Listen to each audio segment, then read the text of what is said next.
Inside the Birds is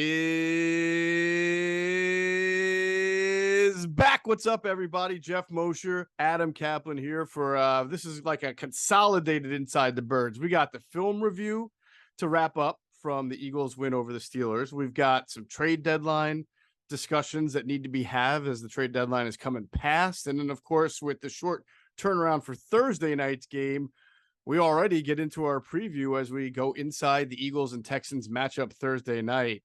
And let me just say this, Thursday night football has not been very good this year, and I have a feeling that trend is going to continue. Now, the Eagles might give you some good football, but in general, I have a feeling this game is not going to be pleasing to the eyes. No, but we got great information on the show. Who cares about the game? That's right. They should blow them out. They're what, a 13-point favorite?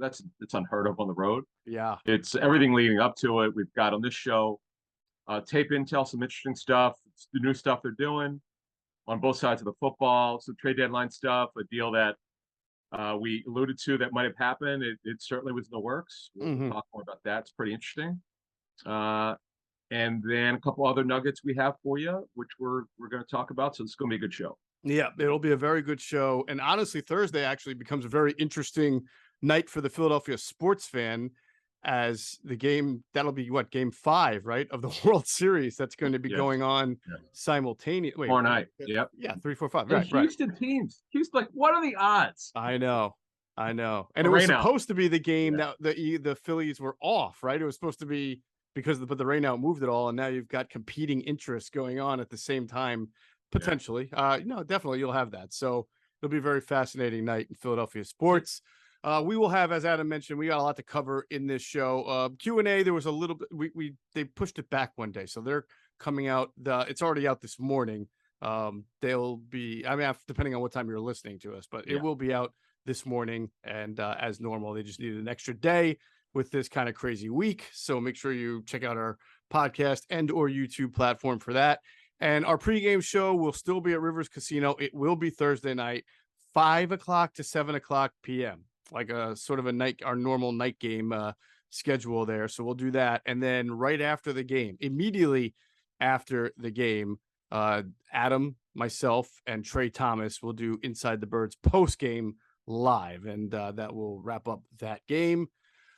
Just a couple of quick announcements. We've been telling you about Patreon. We've had Paul Gunther, a former NFL defensive coordinator, on recently. Before that, we had a former offensive coordinator and former Eagles quarterbacks coach, John DeFilippo. We're going to get a former NFL head coach on with you for the next month. So really excited about the bonus exclusive podcasts that we've been doing, along with the Ask ITB live streams we've been doing. And if you want to get in on that, you just go to patreon.com/InsideTheBirds to sign up. Adam has been doing a great chat once a week, usually Wednesday nights. He's going to do it 8:30 to 9 tonight.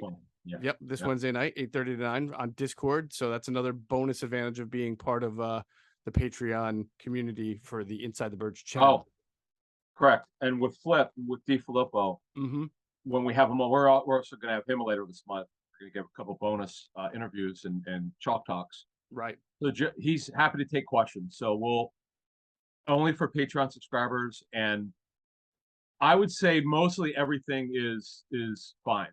There's certain things he can't talk about, but I would say 80-90% of stuff you would ask him, he'll take it. So that's what we're gonna combine it. We're gonna do like a live stream with us and John DeFilippo, and then our live stream audience, who we've really had fun interacting with, will be able to ask John a question, is what you're saying. And if he can't answer it, I'm sure if you got question number 2, he'll be able to get to that. But he's been pretty good with being able to answer. Like stuff. If you ask him sort of intimate details of his relationship, like what happened in this situation, there's stuff you can't talk about. Like any coach can't. They're not going to reveal everything. But John was funny. I say that John gave out so much information about that 17 team, which not only has he never talked about before, I've never heard before. I was like, oh. Yeah. I was kind of laughing. I was like, okay. We didn't want to stop him. So he said he was having such a good time. He says, hey, man, I'd love to go on with you guys again. I thought it was awesome. Like, okay, thank you. I know, that's great. When they enjoy it so much that they ask us to come back on, that's how you know you're doing something good, Adam. Yeah, right. Yeah. Right. All right. Let's get into this podcast. We got a lot of different things to talk about. So it was probably one of the most wild and crazy and frenetic trade deadline Tuesdays that you're ever going to see in the NFL. It used to be like dormant day, like there was never any moves. Then in the last few years, you've seen more, but this year, whew, I mean, it was like, and trying to figure out the the trade market, forget about it, because context matters so much in these trades. Like they're not apples to apples. One guy goes for a second round pick, another guy goes for a 6th round pick, and you're like, wait, the guy with a 6th round pick is so much better than the guy who went for the 2nd round pick. But the things that matter are how urgently a team wants to make a trade, how urgently a team wants to get rid of a player, what the contract situation is. All of those things go into play. So there was a wild day of trades, but the Eagles wound up only doing their one move, which was last week when they brought in Robert Quinn. There was some buzz around the Eagles maybe bringing in a running back. That's something you and I have talked about, although, Adam, you and I more felt that the Eagles, if they were really going to make another move, would probably help themselves by adding a 3rd corner or another safety. We thought that that would be a pretty, if you were going to prioritize something, we thought that was the area. They didn't, what we said on our show, our Sunday show, turned out to be true. In fact, it's kind of exactly where they were going. They were going to go for running back. That's, we heard from several teams that kept saying, no, Philly's not going for a corner, they're going for running back. I'm like, we were trying to figure it out. Right. But our intel was, and we'll just repeat if you didn't see it, folks, our pregame show, they were looking for a back with size who could handle grind out carries late with Sanders, compliment him. Yes, Kenny Gainwell did a nice job of short yardage stuff, but did a good job in pass protection in the last game against Pittsburgh. He's had some good moments in pass protection. He's getting better at it, but Kareem Hunt is the guy that, as we understand it, they were looking at. Yep. And that was what we said on the show. Minor interest in David Montgomery, and then the big one was, well, I say big one. The guy that they were looking for is Kareem Hunt. Right. I didn't agree. I would have gone for an outside corner, but that's, our understanding was they were in talks with Cleveland, and I know you have some information. That's kind of what we heard. Yeah, we heard the same thing from basically different sourcing, asking around that there were discussions between the Eagles and Browns. And, at one point there may have been some confidence that something was going to be done. Remember, though, Cleveland did play on Monday night and they scored a huge win. And I think not only did Kareem Hunt play, but he actually probably had one of his better games of the year.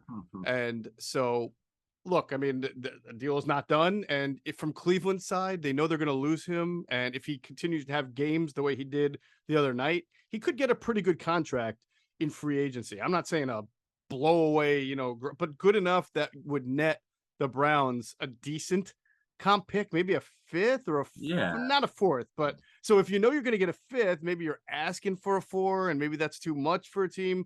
Who knows? We just know that there was interest, there were discussions, and a trade that never was consummated, and he didn't go anywhere.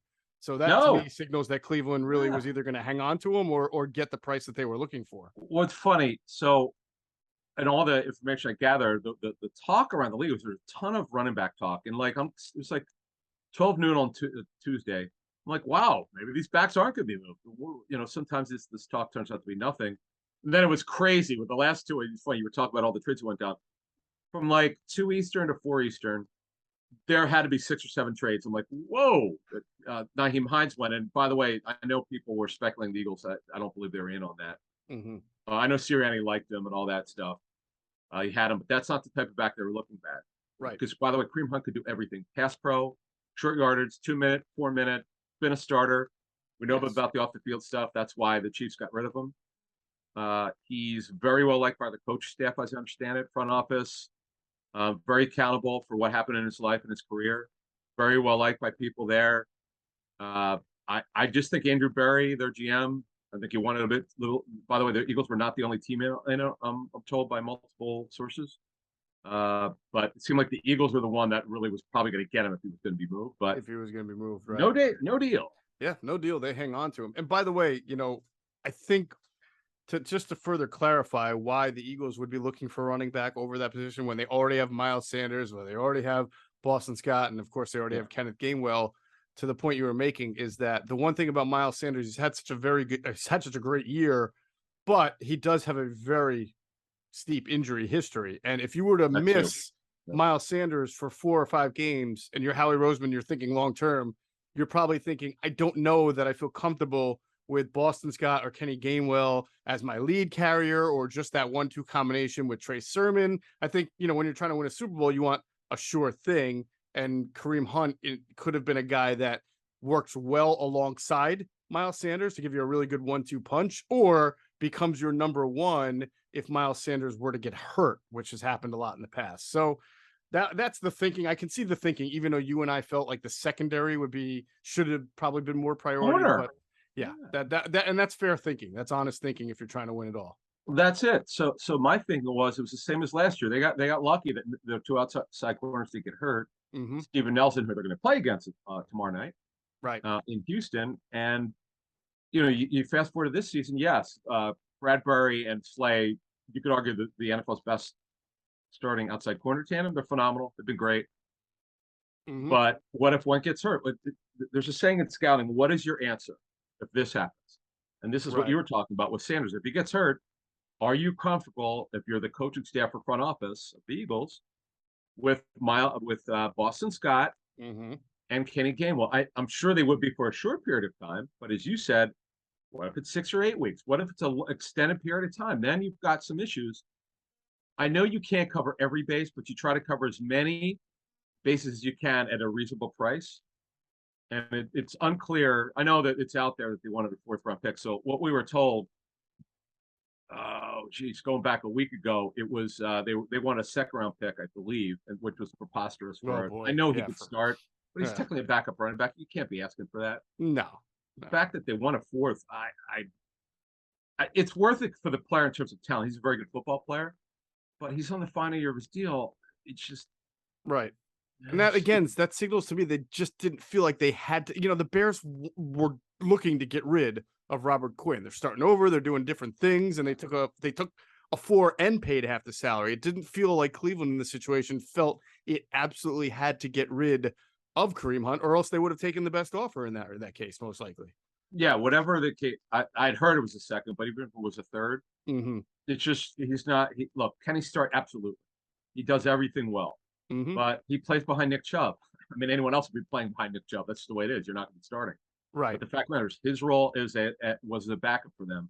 Are you really going to ask for what we call pseudo premium draft pick? I mean, that's fine. You can ask for it. Doesn't mean you're going to get it. So there were other teams involved trying to get him, as we understand from talking to a bunch of teams. In fact, one team that backed, I don't know when they backed out, said that he said this one person, high-ranking personnel guy said, I think he's going to go to Philly.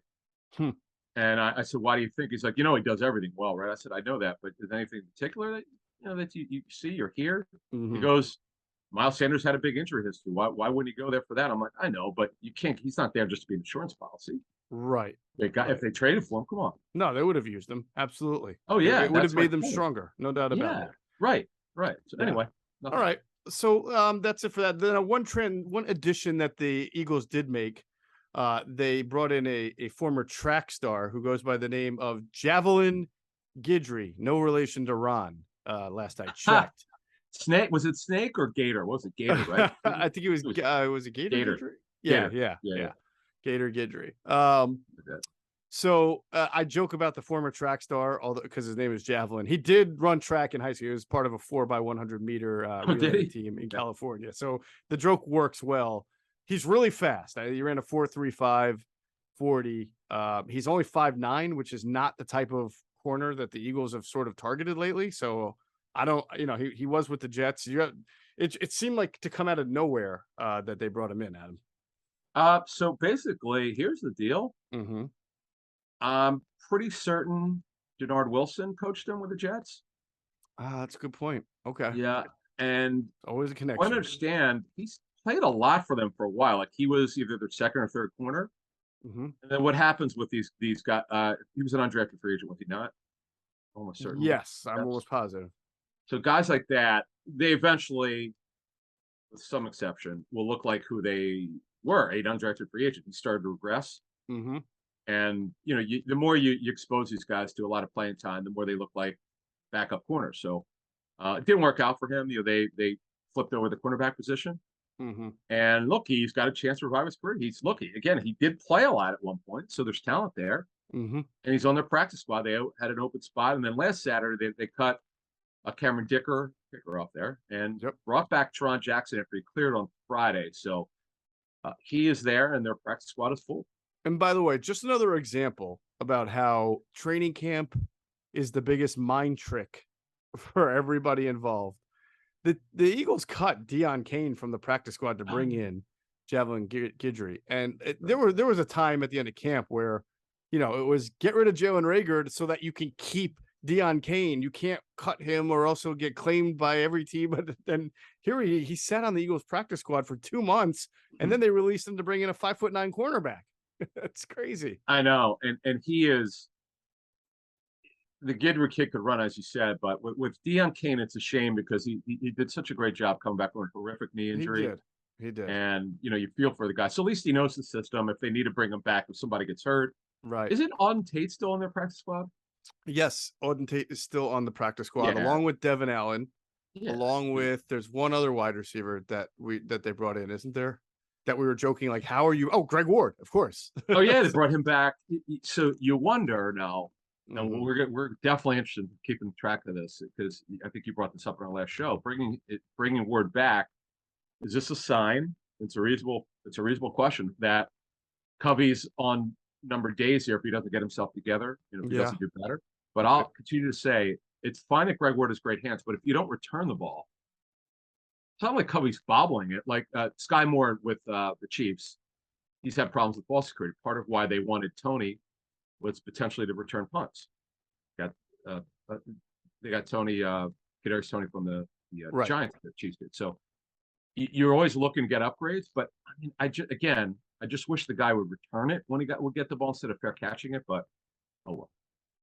So you wonder, I don't see it in his history. This kid that they brought into the practice squad, the cornerback Javelin Guidry, he ran a 4.35, and like I said, he did track in high school in California, but I don't see in his resume punt return. So any kickoffs? How about kickoffs? No, I don't see that. I'm not, I don't have his stats in front of me. If maybe I can find it, I'll check in a second. But it looks to me like he was just basically a defensive back. So I don't know. We'll check on that. I'm gonna look into that a little bit more and see if I can get something there on whether or not he's a returner.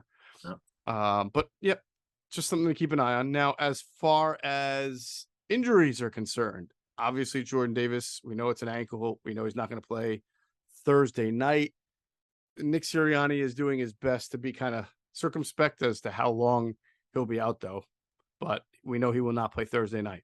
Can I just say something? It reminded me when Chip Kelly would say he didn't talk. He never would say he talked to the docs. I know, it's hysterical. And this one, he wouldn't confirm it's a high ankle. Right. He wouldn't answer it, and he basically said, well, what was his words? He probably won't play. Yeah. Okay. So it's kind of funny because it's like, well, somebody high up in the building knows what his injury is because it was leaked to certain people in the media, and yet the head coach doesn't know. That seems a little could have gotten from the agent, but anyway. Well, even if the agent knows, then the team probably knows, you would think. Of course they know, but that's fine. And then Josiah Scott, this is his second injury, and it's an ankle. Right. So he's the backup slot who can play outside, either participate in Tuesday's walkthrough. That's their longest of the walkthroughs. Wednesday's a shorter one, I think. Yeah. And then they fly today, later in the afternoon, and that's it. And then they play Thursday night. Yeah. All right. Man, it's crazy how quickly when you're covering the game and you do what we do, that it gets to Thursday night. It just, man, it's a lot involved. Like, our pregame show we got to prepare for. We get all week to prepare for that. We go through our, topics, our situations, and here we are, and it's tomorrow night, and we got to have everything done. So it's crazy. We'll talk to Trey Thomas again about the short week. Yeah. Because, look, on paper, this should be a massacre. They should absolutely destroy Houston. Yeah, it's weird how it never happens that way. I know. For fantasy, I call them blowout reaches. Like you'll play, like I know some people probably play Boston Scott because Eagles should blow them out. Theoretically, okay, if they're blowing them out, we might see that starters pull in the fourth quarter. But as you just said, it just right when you think it's just they're so inept, Houston. Right. But it's a road game. It's a short week, and I know Sirianni thinks there's an advantage. Like. He said, well, we were done our game first, then Houston was playing in the 4 o'clock window. So they got a couple hours extra. It's kind of funny how we think, okay, if you think it's an advantage, we'll say. Yeah. So with the Texans, Adam, not only are they awful, but they are some of their better players are either iffy or may not play. And obviously, two wide receivers, their starting receivers are Nico Collins and Brandon Cooks. Collins has been dealing with a groin injury, and Cooks, who knows what's going on? There was like trade speculation. Then he went on Instagram and put something cryptic there about it. I mean, then he wasn't at practice, and it's so funny because all these trade reports are just like we talked about Nick Sirianni having no idea about Jordan Davis. All these trade reports out there, so naturally the Houston media is asking Lovie Smith, "Well, are you going to trade him? Like, what's going on?" And he's looking at them incredulous. Like, why would you even ask a question like that? Oh, I don't know, because every major outlet is reporting that he might be traded. By the way, okay, so I went through the transcript. Let's say there were 10 questions. Yeah. 8 of them were on Cooks. Why isn't he there? What you know what Lovey could have done? Now, see, we actually, because of the cryptic tweet, I know some people are speculating that Cooks was told he was going to be traded and they didn't do it. Right. I'm guessing that's what it would be. That's what it felt like. Yeah. Yeah, and reading through it, but so he'll if he did, I'm assuming he's going to play. Now the wrist, from what I understand, is okay. Play with it. He's played with it for a couple weeks. But why couldn't he just say now? Here's the question though: did he ask not to be there, or did they send him home because, hey, look, if you're playing, if you're not traded, well, you'll come back tomorrow. I don't know. We don't know what the setup is because it should have been one of those mutual decisions. Right. Sometimes they send players home. Hey, we've been upfront with you. We're trying to move you. You want to be moved. But the problem is 18 million fully guaranteed in year 2 is just, you can't really justify it. The only thing you could have done if you're a team trying to get him is ask them to restructure it. And I believe that there was a deadline. I think NFL Network put it out there. There was a deadline to restructure these deals of Monday. So maybe that killed it. I don't know. But anyway, Nico Collins, unfortunately, doesn't look good. He didn't play last week with this groin injury. And they're the 2 starting receivers because of the unfortunate situation with John Mechie, who's out for the season with his illness. Yeah. They just don't have any depth. They don't. That's why, and we'll get into the quarterback, Davis Mills, and why he's struggling a little bit. It's because the guys are not getting open. They just don't have any depth. They're not good at the tight end position. They're definitely in our power rankings at InsideTheBirds.com. There's a reason why they're the 32nd team. Mm-hmm. If we had 34 teams, they'd be ranked 34. It's just terrible. By the way, do you want to really quickly, because we got some interaction about it, and that's what I love about your power rankings, which are up on InsideTheBirds.com. Now, it's spelled out very clearly in your opening graph every single week that we don't subscribe to the theory that just because Team A beat Team B, that they're automatically ranked higher, because every time an upset happened, you'd have to rank the underdog team as over. It doesn't work like that. We know that. So you had the Eagles as your number 1 team for the last 3 or 4 weeks. And in your newest edition, you have a new number 1 team, even though the Eagles didn't lose. Do you want to just take 10 seconds to explain the rationale? Absolutely. The Buffalo Bills. Why? Because they're a better football team. They're better on special teams. Mm-hmm. Look, I'm not. The quarterbacks are what they're both playing at a super high level. We know that the Buffalo quarterback is better, but you know what? The cavern was this big. If you're watching on YouTube, now it's much smaller. Yes, because Hurts has had a great year. Mm-hmm. I cannot wait to talk about what the tape looked like. But no, they're just a better football team right now. The Eagles are the I like best how you team. wrote that, by the way, because you wrote offense, defense, and special teams. It almost felt like you were explaining right there that there's a third phase of this game that they're excelling at that the Eagles aren't, and shame on us for not talking about it more. We're gonna start up on this. Last year with Gannon we got after it with him last year because it was true. Yeah. This year they're so good. The coach is doing such a good job, and I know.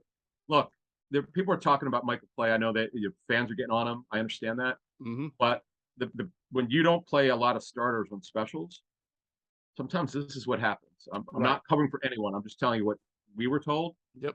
And it does take time. And when you're playing younger players on there, you're going to have mental errors. It's got to be better. It's not like there are 4 or 5 mistakes. There are a lot of plays we're told there's 1 mistake.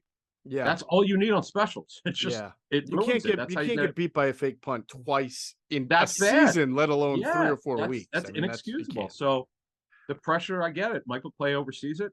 Joe Panunzio, I think Panunzio is technically in charge of it. Michael Clay. Well, I mean, it depends on which part of the special teams you're talking about. Like So Panunzio Tyler. oversees. Go ahead. Wait, Panunzio oversees both of the young guys, Clay and Tyler Brown, right? I thought no, he's the assistant special teams coordinator, is he not? I know he has an accentuated role there, and he's maybe he is. I'd have to remember. I just know that Clay is special teams coordinator, Panunzio is assistant special teams coordinator, and then Tyler Brown he presides over the kicking element of it. Well, though, specials. Right? He sees the specials. He's The specials. responsible Okay. for, I believe. Well, I know this for fact: long snapper, kicker, and punter. Punter, right? I would Specialist. assume the returners. We'll check on that. See, I would have thought that would have been more the other two guys because that involves the coverage and the return units and everything. Might be. I'm not sure, but the punt returns technically specialist. Right. So we'll check. We'll get into that. We'll find that out. It's good note for our next show. I don't know if we're gonna have it for tomorrow night. We'll check on that. All right. But anyway, that's why I ranked Buffalo. I mean, it's again, the Eagles are the best team in the NFC. There's no debate on that. I don't care what anyone says. There's no debate. They're the best team in the NFC. Not just we could talk about the schedule all we want, but as far as execution, they're doing what they should be doing. I pick them every week. Did you pick them all but 1 week? I think all but 1 week. Yes. Right. And I can't even remember the week I picked them to lose or who it was too. Washington. Was it Washington? Yeah. Look pretty full. Me and Greg Cosell both picked Washington in that game, and it's all right. Me and Yvonne are undefeated. You guys are. All right, let's move on to the tape breakdown from the Sunday's win. First, we're going to talk about Mojo for a second here because I want to get into something with these are our new partners. They are the sports stock market, which to me is the coolest thing in the world. Forget about companies you don't know about. Invest in what you know. That's sports, that's players. You can buy stock in NFL players, in pass catchers, running backs, quarterbacks, tight ends. That's what they offer, right? Did I miss anybody? Quarterbacks, running back? Yes, those skill position players. You can invest in them, and you can watch as they play well. Your shares go up, your values go up, and you can trade if you want, or you can hold steady, or you can find more shares to get in other players around the league that you think are going to earn you an investment back. You got to get the ROI, get it on the players that you know best. Remember, it's not just the season, it's the off season, it's trades. Anything can determine whether a player's value is going to rise or fall. And it's all, real time. It's a really fun. I call it fantasy football meets the stock market. And you're always looking for something different, a new challenge, a different kind of game. So this is the game that you got to be, or this is the investment that you've got to start making. It's available in New Jersey. Mojo is available in New Jersey on iOS. And just by downloading the app, you got a chance to win up to $10,000 in free shares of player stock. Make sure you click the link in the description box for either this YouTube video or podcast for a chance to win $10,000 in free shares of player stock. Got to be 21 and physically located in New Jersey to trade on Mojo. If you got a gambling problem, call 1-800-GAMBLER. Just want to talk to you, Adam, about a couple of Eagles first from a Mojo standpoint. I'm always looking for a buy low kind of guy. Some people want the sure thing. I'm sort of into the buy low and watch the stock raise and hopefully not decline. So there's some risk involved. I see, according to Mojo, that there's two guys that stand out to me. Dallas Goedert, he's down 15%. He went from $11.29 a share before the game now to $11.28. So he dropped a penny, been dropping a little bit, even though he had 6 catches for 64 yards.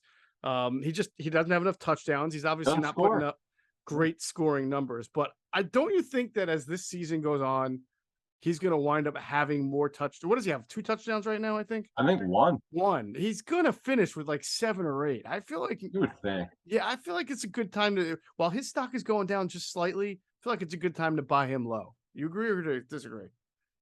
I would say yes, agree, but, it's so funny because they hit those bombs, the shot plays in the last game. They were 1 for 1 in the red zone. That's the problem. Right. Right. You can't get a goal line carry for the running backs. But I hope you folks listen to me when I said pick up Foreman. I said on our pregame show, if you're doing Mojo, I said get Deontay Foreman. He's going to start. Yeah, that was great. And he had 3 touchdowns. Yes. And Kenneth Walker, I said as soon as what's his name got hurt, Rashad Penny, I said get Walker right now, buy his shares. said on our pregame show, and then he's been, in fact, Pete Carroll's told it. He probably has a very good shot now that Breece Hall's out for the season to be the offensive rookie of the year. So hope he got in early.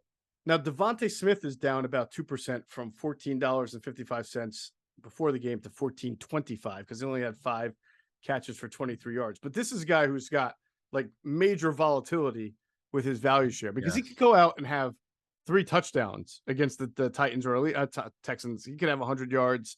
So even though he's a little volatile, I just still think he's the type of receiver that you should get. You should invest in because I think at the end of the year it's going to be worthwhile especially if you can get him at a little bit lower of a price, which again he just knocked down 2%. I would buy in Devontae Smith. I agree. Yeah, but you're right. The volatility, that's the problem. And Sirianni's asked about this. 1 week it could be Brown. It sure as heck was. In fact, it literally could be every week with AJ Brown. No one could handle this guy. Mm-hmm. Can't wait to talk about him in a couple minutes here. All right. Yeah. No, I was just gonna say it's any of those guys. It's the big 3, obviously, and they're not really using the backs in the pass game. So it's going to be, and then obviously Sanders will get the goal line carries a lot. Funny, he's shown he could score this year after not scoring last year. But that's the problem with Smith. You just don't know week to week. But he's going to have some big weeks before it ends. You know that. All right. I'm going to throw 2 more guys at you: a riser and a faller. A guy who's up 35%. That's a lot.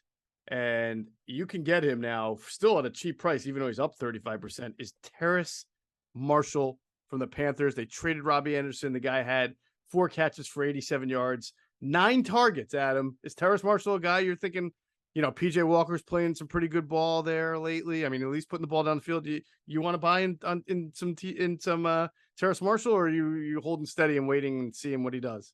That's kind of like I'd like to hold. I'd like to wait. He's a guy who'll start on the outside next year for them. He's starting on the outside now, but I don't believe they would draft someone to play over him. I think he'll be that starter. So if it's a long game that you're playing, you can get him now because he'll eventually be a good player for them. Right. But they also the long game here is they have to get look. PJ Walker's amazing. The throw to what should have won the game. DJ Moore took his helmet off, although he was out of bounds. That was the throw of the year. Matt Rule's guy, PJ Walker. So, but long term, Marshall to me, yeah, he's a long term buy. But expecting great results now, I don't think that's going to happen until they get a big time quarterback. All right, last guy. I'm really I want to hear your opinion on this guy. So, because he's a quarterback, he's got a high share value. Derek Carr is at $70.34. That sounds high, but for other quarterbacks, it's even higher. Last week. I know. He's down 4.6% though after he's benched at the end of the game the other night. Well, bench. I mean, the game was out of hand. Well, I meant they took him out. Yeah. But I don't know. Do you hold on? I wouldn't just sell him just yet. I think he might because you're thinking long term. Next year they'll probably add another receiver, so that number 2 is Mac Hollins. They'll add some linemen. That's fair. You just have no faith in Josh McDaniels leading the. No, I do. Okay. He's a good play caller. It's just they got to get themselves straight. They need a good outside receiver. Oh, here's another thing. Darren Waller needs to start playing. Yeah. Hamstring injury. That's why I wouldn't sell him yet. I know he's not. Okay. The return's not there, but I would hang on to him for a little for longer, just because I think that'll be back up. That's just fair enough. All right, let's get into the tape notes. Man, the Eagles offense was fun to watch, Adam, for a variety of reasons. It was fun to go back and watch it again on the Game Pass or whatever you call it too, because you saw some things like they did some imbalanced offensive line stuff, which was pretty cool.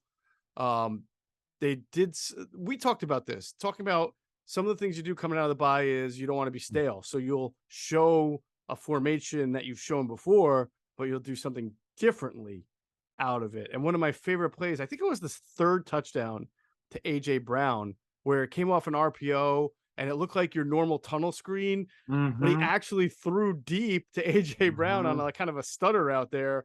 And God, it was such a well thrown ball because honestly, AJ Brown was not open.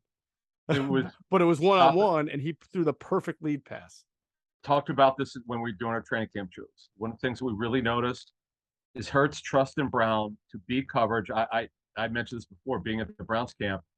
It was just simple little throw over the middle. Like I'm standing behind the Eagles bench, right? At one of the practices.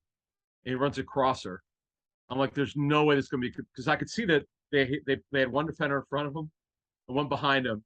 And Hurts said, I don't care. I'm throwing the ball there and he's going to go get it. And that's when just something like that told me something. Yep. And that throw that you're talking about was covered. Now, if you folks, so here's where our stuff comes in. So if you get it, what Geoff's talking about is the NFL Plus package. You could see this on it. You could see this subtle hand. It's not a penalty because he didn't extend the arm fully. He takes a jab at the defender to get leverage. He does it all the time. Never gets called for it. I talked about this play in training camp. So I can't remember if it was the right or left sideline, but we're at practice. Slay's got him. There's no way this ball's being completed. I'm telling you, AJ Brown stood there. Ball's coming. They almost come to a stop. Brown nudges them and catches them. I'm like, how did he do that? I don't get access to watch the replay in my mind.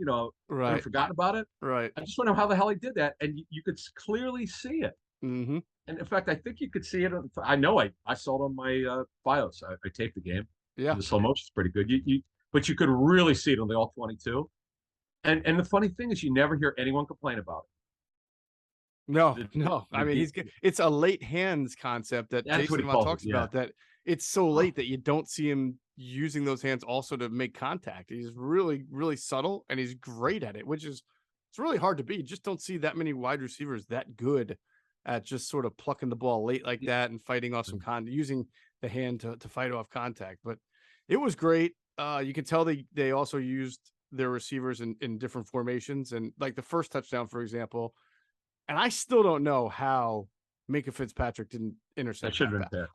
Every time I watch it, for a guy as good as he is, and I'm not trying to take credit away from AJ Brown or Jalen Hurts, because it was good ball. He leveraged them though to get the touchdown. But it could have been picked off. If it had been picked off, it would have been a terrible decision because he threw into double coverage. But lo and behold, he came up with it. But man, no wonder why Minka went to the sideline almost like he needed to come to Jesus moment there, because he couldn't figure out how he did not pick that pass. And by the way, I'll watch the coaching tape. You could see I didn't look at it on the TV copy.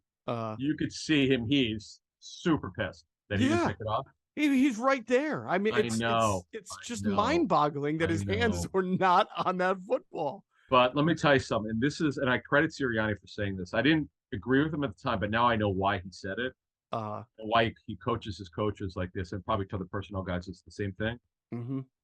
He doesn't like calling the receivers X, Y, and Z, because your typical X rarely lines up inside. Right. It doesn't move. They typically stays on one side of the field. AJ Brown lines up everywhere. He's not a static X. No. That touchdown that he beat those two was from the slot. Yep. So or the number 2 in a trips, I think. Yeah. Okay. Yeah, so yes. So he had 3. All the touchdowns were in the first half, right? Yes, because the second half one was Miles Sanders and wait, no. He had 3. And Miles had 1. Zach Pascal. Right. So Sanders and Pascal had the second half touchdowns. So the other subtle thing they're doing with Hurts, and this just shows you his growth and their confidence in him. They're doing all sorts of stuff with him they never would have considered last year. I've dreamed of. So they're doing this thing now where it's a pump play. There's a name for it. I'll ask see if anyone knows the exact. But they did a pump and go, like you called it the stutter and go. It's a stop and go, but might be called 60 pump or something. There's a name for it in the West Coast scheme, and I've heard coaches tell me this before. I never write it down. But anyway, it was so executed well, and the throw, the dime. I mean, it just doesn't hurt. I mean, we're going to ask Cosell and Avantis tomorrow night. Give me your top 5 deep ball throwers in the league. If Hurts is not in the top 5, they should just quit the show. That's a good point. I mean, he's not a good deep ball placement on these deep throws is fantastic. It's been good almost every game. Yeah, there's no doubt about it. He has become an excellent He actually, strangely, was a better deep ball thrower against the Steelers than he was a shallow ball. I mean, the way he started off the game, he was throwing a little low, a little bit behind, and then all of a sudden they dial up that touchdown from the slot, and he just puts it right between the two guys. Still don't understand. By the way, mind-boggling. When Wentz was special back in 2017, mm-hmm. I don't think he had this touch. Yeah, he had some dimes which are credible. I don't think Wentz is an enormous arm talent. That's the only thing he's got right now. Mm-hmm. But his accuracy is so off. I don't remember Wentz being this accurate on deep balls. I think percentage-wise, because typically you're in the 40 to 45% range on mm-hmm. passes over 20 yards. Mm-hmm. Or no, I'm sorry, over 40 yards are typically less than 50%. It's just not a high percentage throw. Right.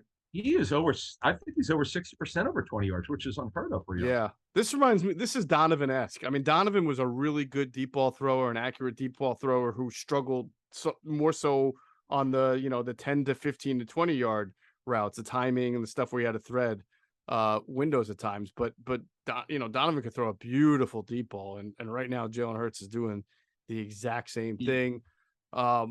The scheme, we talked about it. Like, again, one of those touchdowns came from an RPO look that almost 9 times out of 10 in the first 7 games, they were just throwing that tunnel screen to the running back, I think it was, or the interior receiver. And this time you could tell the intent was to pull the trigger to A.J. Brown as long as he had the single coverage matchup there.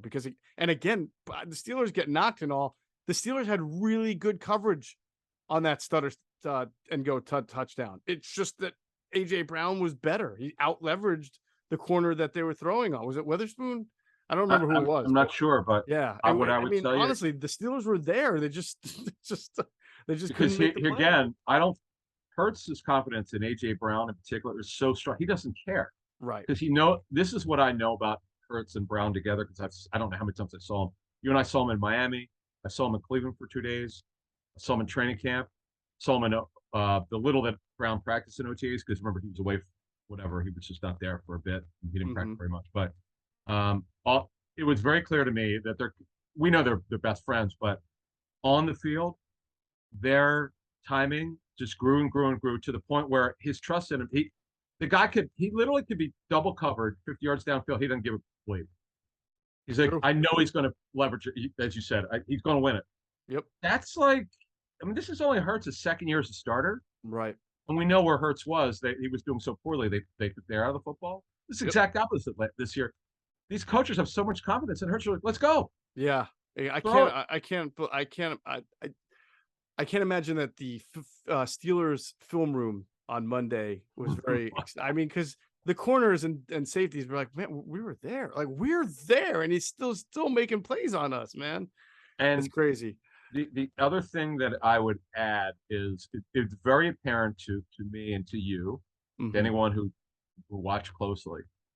You had asked me on our show Sunday, what do you think is going to happen? Our self-scout, we said one of the biggest things that they have to do is they got to shot plays, bring them back, because I don't know what's happened to them. Yeah. It's clear in their self-scout that they knew this, because coaches know this when they see what's not working, what was working earlier in the season that we're not doing now. Well, shot plays is number one. Right. And yes, it didn't have to be 16 plus Watkins, but they brought it back. And now the question will be against Houston, which we'll cover later in the show here to finish it out. Will they do it? Because they have it in their arsenal, but because Houston's so bad stopping the run, like, what will they do? Yeah, no, that's a good question. Good point. By the way, speaking of the run, right, I thought another wrinkle that you saw from the coaching staff, and I give them so much credit. What have the Eagles done really well all year? Short game, the 3rd and 1 and the 4th and 1, the QB sneaks. I mean, they have been on it. And you saw a couple of snaps that looked like it was going to be a 3rd and 1 sneak that turned into a pitch or a misdirection or unbalanced line on one of them, and it got more yards than you would ordinarily get from a sneak. So again, kudos to Shane Steichen, kudos to Nick Sirianni, everybody involved, Jeff Stoutland, because that was straight scheme wizardry right there. They ran a high school play, the home run throwback, where on 3rd and 1 or 4th and 1, I didn't write it down, but it was one of those short yardage plays, and they totally faked them out. It's like a high school play where you get everyone to go right, and they throw it left to Goddard. By the way, the throw is very accurate. He might have got 30 yards on instead. Whatever. Is that the one where he caught and tipped to himself? That one, or I think it was the throwback play, and he threw it toward him, but it was too low. Oh, right. And That one. Okay. Yeah. he had to bend down because one thing I do want to say, and you mentioned it, when Hurts started the game, Donovan had obviously, if you followed his career, he had one real issue. When he's not accurate, the ball would take a nosedive. Mm-hmm. Hurts, because he's an overtop thrower, the ball points down, and he's got to be cognizant of it to have great posture. Because when he gets good posture, that ball comes out with steam and it's accurate. When he doesn't, the ball takes a nosedive, and then you see guys reaching for it because there were some games earlier this season that AJ Brown was reaching for. The fact he had a couple where the ball it reminded me of the Alshon touchdown from Wentz in the Ram game when he got hurt. When Wentz got hurt, where the ball literally I swore it hit the ground. I must have watched the replay 10 times, but Alshon I think was the one who caught it. So that's what was happening early on. He was making these guys reach, and then he got his balance back, and you saw, boy, once he got it going there, it was something pretty amazing. And I know the Steelers secondary, particularly corners, not very good. And clearly the coaches knew this because they don't need to say it. We know it. They went after these corners and they were relentless at it. Yeah, definitely. Now, from an offensive line standpoint, it's kind of funny. Our instant reaction after the game was sort of like, it seemed like maybe the tackles, Lane Johnson and Jordan Mailata may have gotten, edged a few times or gave up a few more pressures they did. But then you go back and watch, and there were so many more snaps where Jalen Hurts had plenty of time to throw, where you realize that, it's like one of those things that if a lineman gives up one sack, he looks bad, even though 59 snaps, other snaps were great. But I think for the most part, the offensive line did an excellent job, both in the run and pass protection. They did. They gave some pressures, but overall, they're really good. You could see the half moon is what coaches will call it. There's like, you see the left, it goes like this. If you're looking on Twitter on YouTube, it's just a perfect half moon protection. Just it's like a wall. It's super cool. And Hurts delivered. I mean, and the good thing is he could step up into his throws most of the time, which is super important, obviously. Just it's something else to see this. I'm just curious when we're going to see a team be able to get pressure on the Eagles and how they handle it. Because we're basically picking the Eagles every week because they're clearly the better team. Waiting for that team that could give them a problem, but no one's done it so far. No one so far. All right, let's move over to defense. More of the same takeaways, good coverage, but it's kind of funny. We went into the game talking about what's going to happen with Javon Hargrave. Are they going to ride the hot hand? Are they going to go to a NASCAR package and either him or Cox would have to come off, and it would probably be him just the way the season's gone. But he sort of was shot out of a cannon for early, but maybe it was facing his old team. I don't know. Got to see it. Got to see him do this one. Now, let's not forget he had that toe injury, which basically curtailed all of August for him. Yeah, I forgot about that. He did miss almost all of camp. But I mean, really, he has not had a great. This is not only his best game of the season. Clearly, since last season. I don't know where we've asked. We just have not heard. He's not flashed much until this game, and he's on a contract drive, obviously. And it's, as you said, it's his former team, the team that drafted him. He had a phenomenal. He was the best defensive lineman, that's for sure. And a lot of guys had games, and he had those what we call second reaction pressures, where the player gets a field, they make it past the lineman or the quarterback, but they get the quarterback on the way back. And boy, did he do that! He was phenomenal. Reddick is one of the best I've seen at it. Right. And how about the running some stunts? Where the hell did this come from? Yeah, so I was going to talk about that. It's again, part of that whole thing we talked about is what will the Eagles do differently after some self-scouting. I did not think stunting, because sometimes that's a philosophy. You see teams that do a lot of it. Cowboys for years have been a big stunting team. Who was their defensive line coach? That was, it was like a couple of years ago. One of the better defensive line coaches in the league. Why can't I think of his name? For the Cowboys? Yeah. Oh, was it? He's the veteran defensive line coach. I think he used to coach with the Rams too. Why can't not the Rams? You mean the Niners? Jim Tomsula? No, not that. Even more accomplished than Tom Sewell, or more of a name. I want to say Bill Callahan, but I know that's not He's the true O-line because coach. Bill Callahan's O-line coach. Yeah. This was Marinelli. Oh, Rod. Yeah. Oh, Yeah. God. He's a legend. Yeah. Yeah, under Rod, they would do that Yeah. all the time. And I know some people believe in it, and it's sort of like motion on offense. Some people believe, and that's their identity. Others don't think it's something they need to do. But clearly, that this was something. I think it's smart for Gannon because I think he has the personnel. He has movement pieces like Hassan Reddick, like Robert Quinn. Now Brandon Graham's always been able to move around. He's got good personnel to do that twisting and stunting. No doubt. Inside stunt, tackle end stunt. TEs, yep, ETs. Yeah, I'm curious. See, they threw so much stuff at the Steelers they've not done.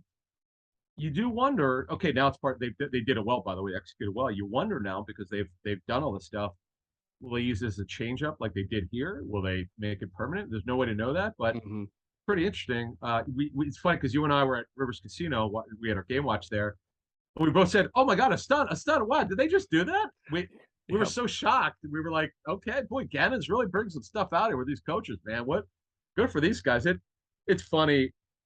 It just shows that Sirianni said, "Man, when you've got talent, they make show me a good coach, I'll show you good players." Vice versa. Yeah. And by the way, the reason why teams do this, stunts like that, is because you want to generate a 4-man rush, but not be predictable. And on the other side, there are areas where you think protection from the offensive line will break down if you overload a certain gap or a certain part of that line. And so when you have a tackle kind of crash and then the end loops around it, now all of a sudden that guard may have to defend two different guys, or the center may not realize it and doesn't rotate over to get the looper.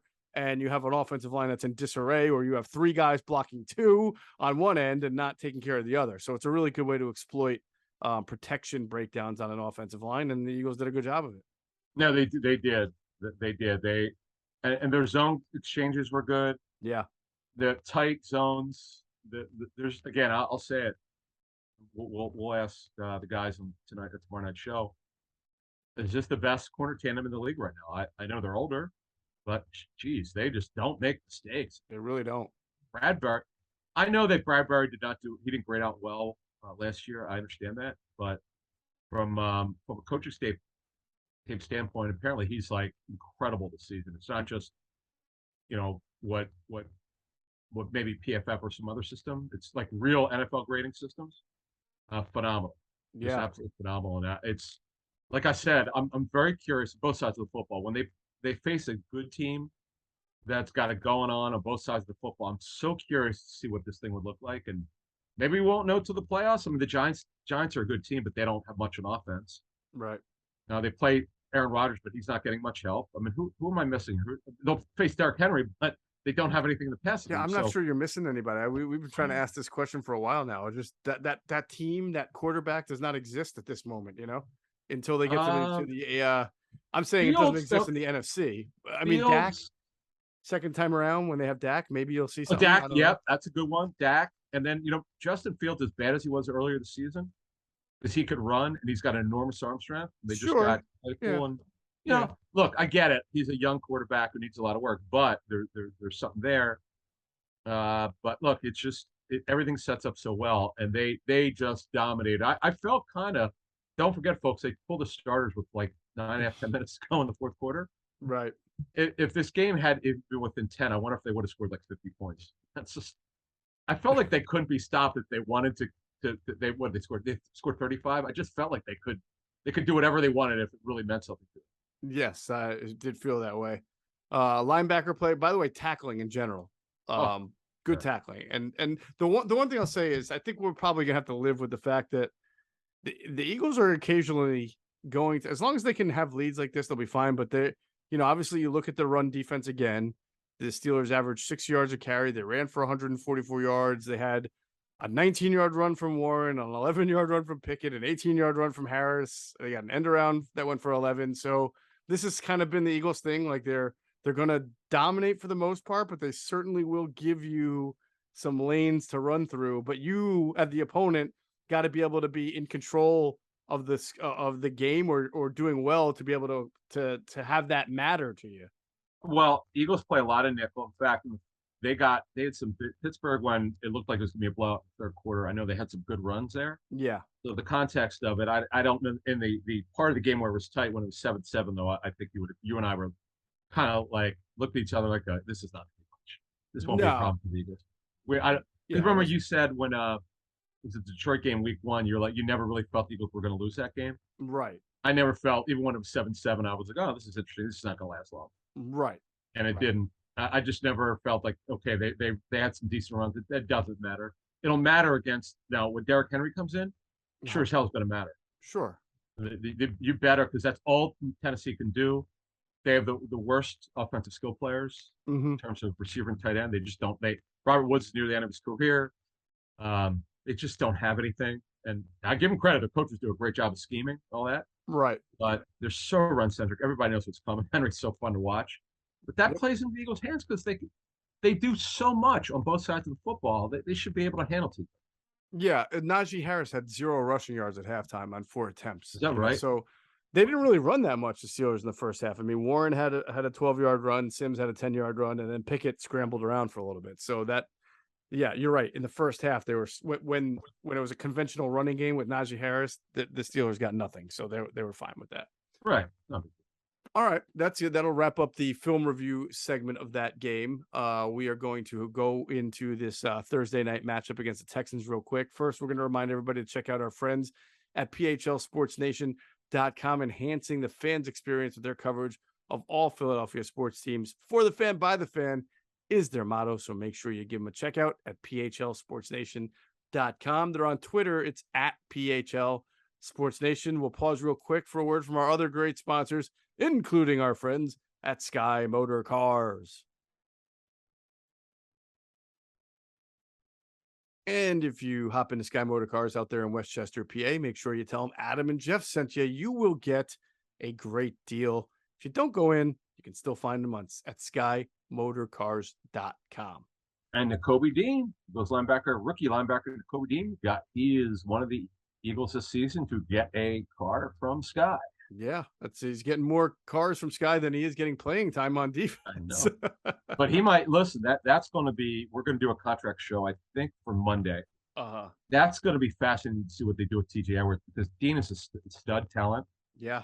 It's just that he's not done anything wrong, folks. He's not struggling at all. It's just they're a 2 linebacker team. True. When I say linebacker, true linebacker, coverage linebacker team, right? Or stack linebackers. And sometimes one. Yeah, right, exactly, right. They play 5-1, yeah, sure. So, fact of the matter is, it's going to be hard for Dean to get on the field. It's just it's a good problem to have, quite frankly. It tells you you're probably doing pretty well. That's right. Now, what the Eagles do schematically coming up here against the Texans to stop the run without Jordan Davis is something that we will discuss when we get to the Eagles defense versus the Texas offense. That is worth a question that we'll go through. But first, we'll start with Eagles offense versus the Texans defense.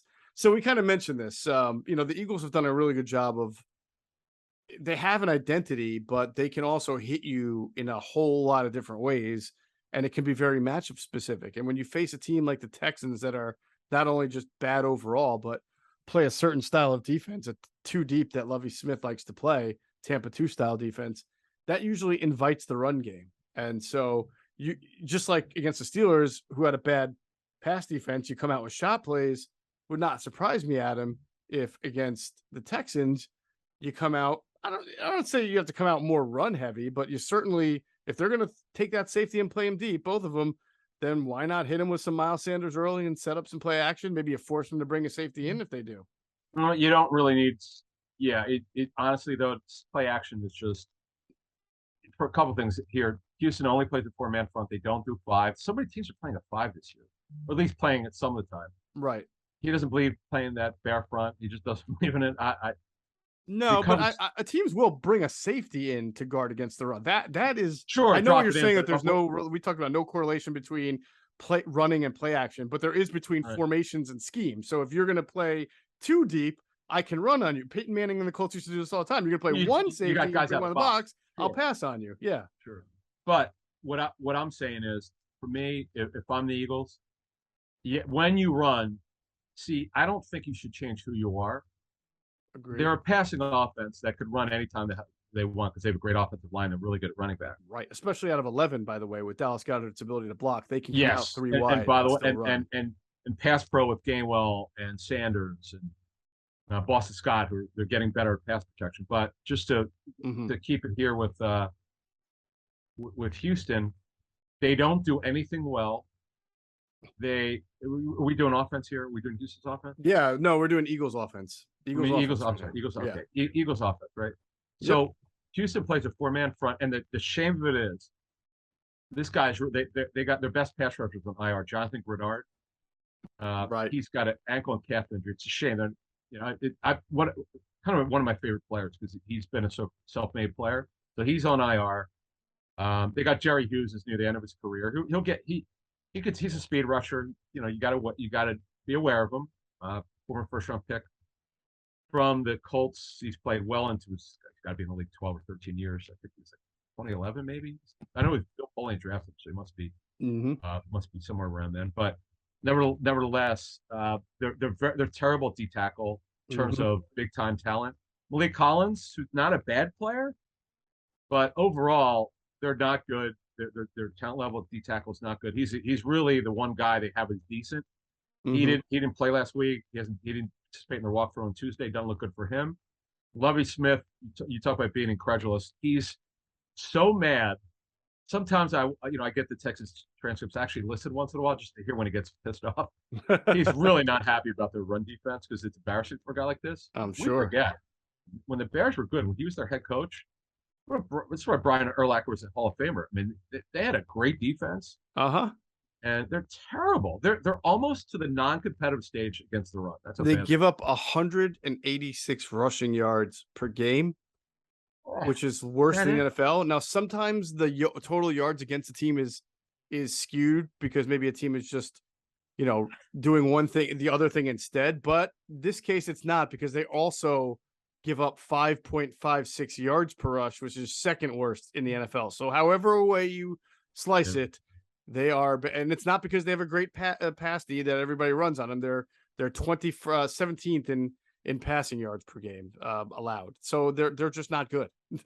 No, they just they're so like I'll say this: Stingley's had his moments. Petrie, he's sort of a hybrid. He's a safety. He's a hybrid corner safety. Christian Kirksey now, a guy who was a stud earlier in his career. Yeah. He's had a lot of injuries. We're going to see him tomorrow night.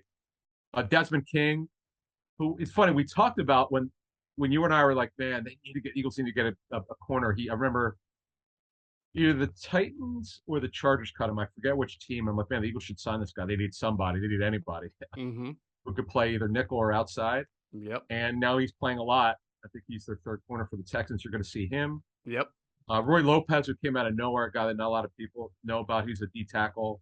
He's a rotational D tackle. MJ Stewart's there, who's more of a nickel corner. Christian Harris is a rookie linebacker from Alabama, just came off of the injured list, so he's starting to play now. But they don't have talent. And Nick Cassera, their GM, I hate to say this, but it's true. Someone else gave this to me, and I agree with it. He's treating it like it's an expansion team. Like he took over last year. He just signed like 40 free agents. Okay, he knew he had a bad team. They were blowing it up. Well, he's still got a lot of these guys plus his past draft.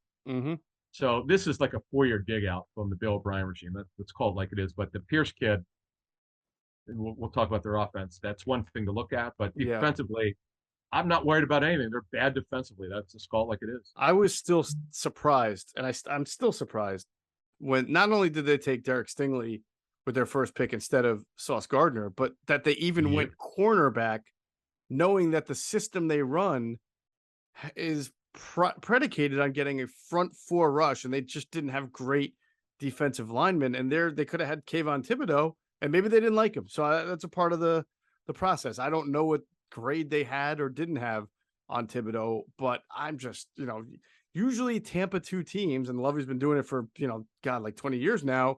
They build from the trenches out, and then they look for corners who are just big and strong and not necessarily flashy like Stingley. So I was stunned. I was really shocked. Not that he's a bad player, by the way, but just shocked. He's good.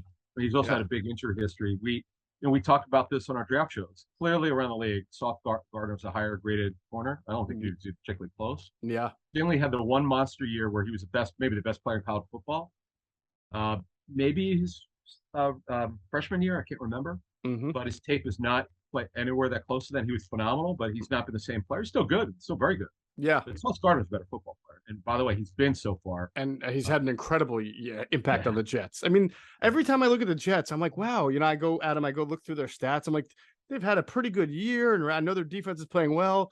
Then I go look at how bad the quarterback has played, and I'm like, how in the world are they this good? But their defense is so good, and he's a big part of it. Quinnen Williams' best year. His brother Quincy's there. Yep. They're playing the Salah Niners hybrid Seattle defense. Yep. I think Lawson has come back strong for them this year. Yeah, he's healthy. In fact, Jermaine Johnson, I think, was available last week. He's over his ankle injury. They didn't play him. Right. So yeah, look, when you draft well. Now, if you're a Texans fan, watching this, I know we get other teams fans watching this. I think eventually this thing will get turned around. Davis Mills, we're going to talk about them in a second. Yeah. But at least he's a building block guy. They just don't have enough talent in defense. You can't win without talent. I don't care how great coaching is. And Lovey deserves better, and I hope he can hang in there. All right, two good parts of the Texans defense. I don't want to completely crap all over them, but they actually are pretty good on third down. They have the 5th best third down efficiency. Nope, that is not true. I just changed it. They have I was looking at the stats here, and I think I was looking at something wrong. Well, they're 15th, which, could be worse. There was one area I thought they were pretty good. At goal to go, they're second, 45%. So that's pretty good. They're a good goal line defense. Good for them. So, well, other than that, everything else is not so good. I mean, Derrick Henry last week, I watched how they packaged him. It's just they can't get his shoulders turned. When you don't get his shoulders turned, it's over. Right. And I love watching him, King Henry, when he doesn't talk, he just does his thing. But he will look at the guy when he when he does something, he'll look at the guy because he knows he just walked all over him. It's just kind of comical. Right. And even Dontrell Hilliard, really like him. He had some great runs in the game last week. Their defense is just I'm hoping in 2 years from now that they turn this thing around. But defensively, they're so bad. Christian Harris is a good player, though. He might be a player. He had to get over his injury. Yes. Yeah. By the way, it was red zone defense that they're 5th in the league in Houston. So there's something there. All right, let's flip the sides. We'll talk about the Eagles defense versus this Houston offense. And it's really all about Dameon Pierce for the Texans, a very fine looking rookie out of Florida, correct? Yeah, I love watching him. He brings velocity and energy and just physicality. And I know my friend John Hanson says he runs a little bit like Frank Gore, and I agree with him. I think he's Frank Gore's class. He's going to make Hall of Fame, but he has a very unique running style and a downhill, great vision, sets up his blocks well. They're going to play a lot of 12 personnel. They don't have enough receivers. You're going to see a lot of O.J. Howard in the game. You're going to see a lot of I like this guy, Brevin Jordan, who was the top tight end recruit, I think, coming out of wherever he grew up. But he's been hurt with the Texans. He hasn't got a lot of playing time. But he's a very athletic tight end. You're going to see him in there. They'll try to get him matched up. And then the kid Green, 59, struggling their left guard. Tunsil's stud, left tackle. They moved Tyus Howard, you remember, years ago from left to right tackle. In fact, there was talk they were going to trade Howard under Bill O'Brien, but he smartly moved him to right tackle. And he's done a good job there. But they struggle in the interior. McCray, who was their right guard, had a concussion last week, so I don't know if he's going to get cleared. Right. So that's a problem for them. Davis Mills, he's got a good arm. He has good in pocket movement. He's not going to run. The Eagles should be able to get to this guy. They gave up so much interior pressure. That is where the Eagles should dominate this game and potentially have turnovers because he doesn't move well. And quarterbacks will tell you they hate interior pressure because they can't step up. This guy especially, you don't know what he's doing with the football sometimes. And you could get to this kid. They should have at least 4 sacks in this game because what's going to happen is they'll be able to control the run somewhat against Pierce, and they're going to get, because they're hurting at receiver, They don't have any. They have like two guys to use. Philip Dorsett will play a lot who could run, but they're gonna feast. I think on this line. I would agree with you. Davis Mills is a guy who I thought, as a rookie last year in a really bad situation, showed that he can do some things when he's healthy. He came out of Stanford. He was, I think, a third round pick, right? Yep. He had probably late first, early two arm talent, but he had a history of injuries that made him sort of very unreliable. Yeah. And but he did show you that why he was considered from a talent standpoint late one, early two. He can make all the throws. He's generally accurate. He's not much of a movement guy, so he needs that Laramie Tunsil protecting his blind side. But I mean, again, like he's in a bad situation here. If his receivers Collins and Cooks aren't playing, then it gets worse. So I'm sure Cooks will be fine and play. I just don't know. He's about got to play. Collins. He's just got to get over it. But yeah, his in pocket movement's not bad. The problem is he makes him look slow and plotting when they give into your pressure. Yeah. So that's what's going to happen. Oh, by the way, third down, you're going to see Rex Burkhead and Dario Ogunbowale, who had a bunch of catches several weeks ago. But they just have a lack of talent. I love watching Pierce though. Yeah. Look now, I'll say this: look, if the Eagles start struggling against the run, they could hang in. Yeah, that's going to be the interesting. I suspect on such a quick turnaround that they can't make a dramatic scheme change, and they're going to have to sort of do what they did last year, which is they'll have 4 down linemen. They'll have Cox and Hargrave. They'll have Sweat and Reddick, maybe, and then use Quinn, maybe Sweat and Graham, and then use Quinn or Reddick early on as your overhang player, the way they used Jernard Avery last year. And then when they put him into, pass rush positions, then they'll go to a more of a 4-3 look like they do all year. But they don't have a Jordan Davis clone. They can't just sit there and, in my mind, play a 5-1 front and expect to be really good against the run the way they are with Jordan Davis just by throwing Marlon Tuipulotu out there in the same spot. I don't think that's what they're going to do. I don't think they're going to play the same fronts and just say, all right, Marlon, you're going to play the Jordan Davis role now on first and second. I don't think it works that way. I think they have to do what they did last year. Yeah, because you remember, right. So they had Jernard Avery is the 5-1. He was the linebacker. He never, maybe you could remember. I don't remember them ever letting him rush the pass. Who's that? Jernard Avery.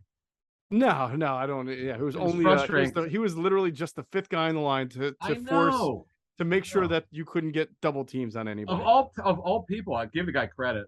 He did that. But anyway, so here, I'm just curious about what they're going to do. It's not because remember Davis is playing about like 25 snaps a game. It's like he's playing a ton. As Cosell said, Greg had an interesting point. I guess he had heard. What he'd heard is that's all they really think he could play at this point, based on kind of where he's at his career. Which it's something to track next year if Cox and Hargrave don't come back or only one comes back. What their game plan is from obviously he'd be a starter, but the starting only means who's out there for the first play of the game. What we're talking about is how many snaps he can handle. That's to be determined next year. Yeah, it is to be determined. So I'm changing. What I think they'll do is come out with Brandon Graham and Sweat as the edges, Cox and Hargrave as the interior tackles, and then Reddick as the overhang guy. That's what I suspect. Just one overhang guy and 4 down linemen. But we will see. Or maybe they do something with Kaiser White. We'll see, because he has played some overhang this year as well. And I don't think they're going to struggle either way. I don't. And the one thing, Pep Hamilton did a great job with North last year. He's the OC. Good coach. Yeah. Well, he's a good quarterbacks coach. They have a very static passing game. They don't move the receiver. They don't really do anything to help these guys. Yeah, which is it's been a criticism of Pep whenever he's called plays. Right. But boy, he did it. I love the way he managed him last year. Oh, Tim Kelly was their OC before he got fired. He's now with Tennessee. Yeah. But we'll see. I'm not super big on the way that they're getting. They're just they struggle on offense. It's called like it is. Yeah. It's going to be hard for them to score based on the way the Eagles were playing defense. Now, Gannon may call this an execution game. What does that mean? We're not going to blitz. We don't blitz a lot anyway. We're right in the middle of the pack. Right. We'll selectively blitz, but we're going to post snap disguise. Boy, I'll tell you what, I don't know if there's a staff for this. They are doing a lot of post snap disguise this year. Definitely. Well, we said that that's what they wanted to do, and they finally had the personnel to do it. Well, we missed that one last year because he didn't have the players, because we heard he was going to do it, and he didn't do it. Yeah, no, because the guy, I'm sorry, but the guy, one of the reasons why is the guy who's now with the Texans, who was with the Eagles, Steven Nelson. Yep. Part of it. Look, when you don't feel like you can do it, you don't do it. When you feel like you have the players, you do it. And they, Gannon's doing it, and that's probably why you can probably list 10 reasons why the Eagles defense is so good. It's having the personnel to do it and having the confidence to call it. Yeah, I mean, you turn Steven Nelson, Eric White, and Anthony Harris into James Bradbury, Kaiser White, and CJ Gardner-Johnson. That's a pretty big difference right there. Eric Wilson. What I say, Eric what? White. I think he's Eric White. I said, oh, I'm sorry, Eric Wilson. Yeah, because it's Wilson. Well, maybe I didn't hear because. Oh, I might have said Eric Harris, but either way, whatever I said, I meant Eric Wilson. Who, by the way, was with the Texans. Right. I don't know where he is right now. He's been bouncing around. Yeah. And I got to tell you, just to finish this off, if you look at, because you saw Calvin Ridley, by the way, was traded to the Jaguars of all teams. Think about all the moves the Eagles would have made or could have made. Going back to Calvin Ridley was the first one. Yep. And the Falcons did them right and told them they had to do the right thing. Mm-hmm. So, okay, so that blew up. That blew up. Okay, thankfully for the Eagles. By the way, Jacksonville getting Calvin Ridley. Doug was so scarred from his final 2 years coaching the Eagles, and guys like having to play Deontay Burnett and who else was he playing at wide receiver? Greg Ward was like his number one wide receiver that he went out and he just said, "Get me every possible wide receiver you can get me." Right? He's a stud talent. Right? He is a super talented. Hopefully you got him. The gambling thing obviously is why he's out of the league, but hopefully he's ready to go for them next year. But the reason why I brought this up is because look at this. Allen Robinson's struggling badly with the Bears. They made a very competitive offer to Robinson. Right. We're talking very competitive money, whatever you want to call it. Mm-hmm. They were not, the Rams blew them away. They weren't even close to what the Rams offered, but they were in it pretty deep. Yep.